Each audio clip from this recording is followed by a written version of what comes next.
ನೀಟಾಗಿ ಕ್ಲೀನ್ ಇದ್ರೆ, ಈ ಕ್ಲೀನ್ ಇರೋ ಕ್ಯಾನ್ವಾಸ್ ಅನ್ನ ನಿಮ್ಮ ಮಗುವಿಗೆ ನಾವು ಕೊಟ್ರೆ ಅವನು ಇದರಿಂದ ಈ ಕ್ಯಾನ್ವಾಸ್ ಮೇಲೆ ಅವನು ಯಾವ ಚಿತ್ರ ಬೇಕಾದ್ರೂ ಬರೀಬಹುದು. He can paint, he can draw, he can create a beautiful life on this because this is clean.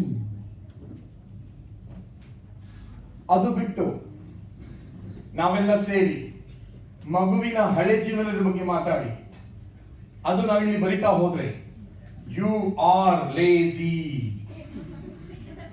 Okay, you watch TV all the time, you don't listen to me, you are always quarreling with your sister, you always play with your friends. ಈ ತರ ನಾವು complaints ಹೇಳ್ತಾ ಅವನ ಜೀವನದ ಒಂದು ಹೊಸ ಹೆಜ್ಜೆ ಇಡೋ ಮುಂಚೆ ಅವನಿಗೆ ಹಳೆ ಮಾತು ಹೇಳಿ ಅವನ ಕ್ಯಾನ್ವಸ್ ಅನ್ನ ನಾವು ಹಳೆ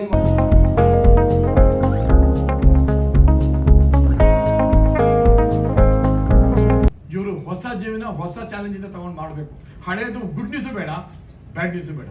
ಹೊಸ ಜೀವನ ಅಂದ್ರೆ ಕಂಪ್ಲೀಟ್ ನ್ಯೂ ಜೀವನ. ಆಗ ಏನಾಗುತ್ತೆ, ಅವ್ರಿಗೆ ಹೊಟ್ಟೆಯಲ್ಲಿ ಒಂದು ಆಸೆ ಹುಟ್ಟುತ್ತೆ, ಹಸುವಾಗುತ್ತೆ, ಯಶಸ್ಸಿನ ಹಸು ಬರುತ್ತೆ. ನಾನು ಮತ್ತೊಂದ್ಸರಿ ಚೆನ್ನಾಗಿ ಬರೀಬೇಕು, ಈ ವರ್ಷನೂ ನಾನು ಟಾಪರ್ ಹಾಕ್ಬೇಕು.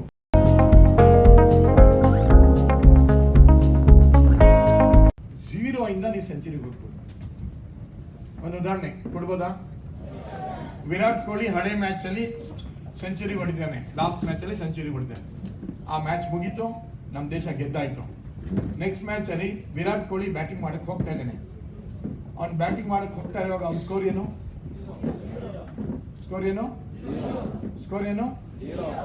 ಅವನೇನಾದ್ರೂ ಹಳೆ ಮ್ಯಾಚ್ ಅಲ್ಲಿ ಸೆಂಚುರಿ ಹೊಡೆದ್ರು ನೆಕ್ಸ್ಟ್ ಮ್ಯಾಚ್ ಅಲ್ಲಿ ಬ್ಯಾಟಿಂಗ್ ಮಾಡಕ್ ಹೋಗಿದಾಗ ನನ್ನ ಸ್ಕೋರು ಸೆಂಚುರಿಯಿಂದ ಸ್ಟಾರ್ಟ್ ಮಾಡಿ ಅಂತ ಹೇಳಿದ್ರೆ ಆಗತ್ತಾ? ಪ್ರತಿ ಒಂದು ಮ್ಯಾಚು 0 ಇಂದಾನೆ ಸ್ಟಾರ್ಟ್ ಆಗತ್ತೆ ಅಲ್ವಾ?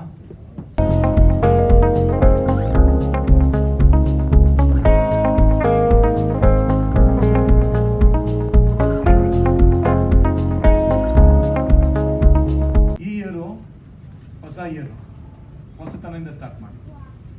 ಇಲ್ಲಾಂದ್ರೆ ಹಳೆ ಮಾತು ನೀವು ನೆನ್ಪಿಟ್ಕೊಂಡಿದ್ರೆ ನಿಮಗೆ ಜೊಂಬ ಅಹಂಕಾರ ಬರೋದು ಈಸಿ ಆಗುತ್ತೆ. ನಮ್ಮ ದೇಶಕ್ಕೆ ಅದೇ ಆಗಿದೆ. 28 ವರ್ಷ ನಾವು ವರ್ಲ್ಡ್ ಕಪ್ ಗೆದ್ದಿದ್ದೀವಿ ಅಂದ್ಬಿಟ್ಟು ಹೇಳ್ಕೊಂಡೆ ನಮ್ಮ ಮುಂದೆ ಆಸ್ಟ್ರೇಲಿಯಾ ದೇಶ 5 ಸಲ ಗೆದ್ದು ತೋರಿಸ್ಬಿಟ್ಟು. ಹೋದ್ ಸಲಿನೂ ಅವ್ರಿಗೆ ಗೆದ್ದಿದ್ದು. ಪ್ರತಿ ಸಲ ನಾವು ಒಂದು ದಿನ ಮುಗಿದ್ರೆ, ಪೇರೆಂಟ್ಸ್ ನಿಮಗೂ ಅಷ್ಟೇ, ಒಂದು ದಿನ ಮುಗೀತು, ಬೆಳಗಿನ ಸಾಯಂಕಾಲ ಮುಗೀತು 0. ಮತ್ತೆ ನೆಕ್ಸ್ಟ್ ದಿನ ಎಕ್ಸರ್ಸೈಸ್ ಮಾಡಲೇಬೇಕು, ಊಟ ಮಾಡಲೇಬೇಕು, ಕೆಲ್ಸಕ್ಕೆ ಹೋಗ್ಲೇಬೇಕು 0. ನಿನ್ನೆ ಎಕ್ಸರ್ಸೈಸ್ ಮಾಡಿದ್ದೀನಿ, ಇವತ್ತು ಮಾಡಬೇಕಾ? ನಿನ್ನೆ ಊಟ ಮಾಡಿದ್ದೀರಾ, ಇವತ್ತು ಮಾಡಬೇಕಾ? ಅಲ್ವಾ? ಸೊ ಕೆಲವರು ಏನ್ ಮಾಡ್ತಾರೆ ಗೊತ್ತಾ, ಇಲ್ಲಿ ಪ್ರಾಬ್ಲಮ್ಮು ರ್ಯಾಂಕ್ ತಗೊಂಡ್ಬಿಡ್ತಾರೆ ಸ್ಟೂಡೆಂಟ್ಸ್. SLC ಅಲ್ಲಿ ನನಗೆ ರ್ಯಾಂಕ್, PUC ಗೆ ಅವನು ಹೆಜ್ಜೆ ಇಟ್ಟಾಗ 0 ಮಾಡ್ಕೋಬೇಕು. ಅವನು PUC ಅಲ್ಲಿ ಹೋಗ್ತಾ ಇರುವಾಗ ನಾನು SLC ರ್ಯಾಂಕ್ ಲೆಕ್ಕ ಹಾಕೊಂಡು ನೋಡ್ಕೊಳ್ಳಿ. ಯಾರು SLC ರ್ಯಾಂಕ್ ತಗೊಂಡಿರ್ತಾರೋ PUC ಅಲ್ಲಿ ರ್ಯಾಂಕ್ ತಗೊಳಕ್ಕಾಗಲ್ಲ. 100% ಅಲ್ಲಿ ಮತ್ತೆ ರ್ಯಾಂಕ್ ತಗೋಬೇಕಾದ್ರೆ 100ರಲ್ಲಿ ಒಬ್ರು ಇಬ್ರು, ಬೇರೆಯವರೆಲ್ಲ SLC ರ್ಯಾಂಕ್ PUC ಅಲ್ಲಿ ಮಾರ್ಕ್ಸ್ ಕಮ್ಮಿ. ಸೆಕೆಂಡ್ ಇಯರ್ PUC ಅಲ್ಲಿ average students. Yes are not ಅಲ್ಮೆ.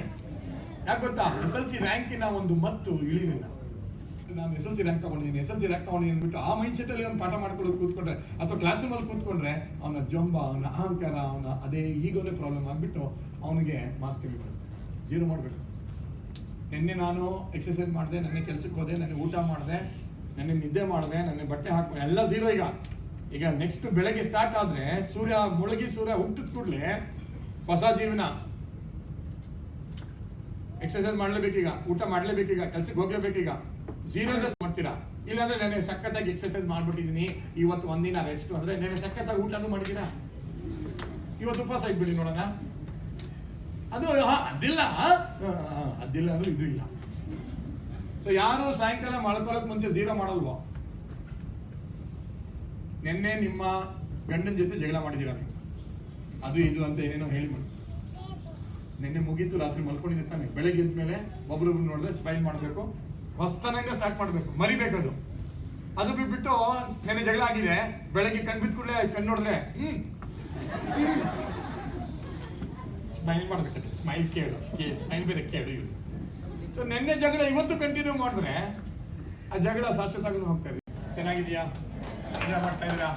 ಇನ್ನೂ ಕಲಿಬೇಕಾ? ಚಪ್ಪಾಳೆ ಕೂಡ ಜೋರಾಗಿ ಕಲಿಬೇಕು.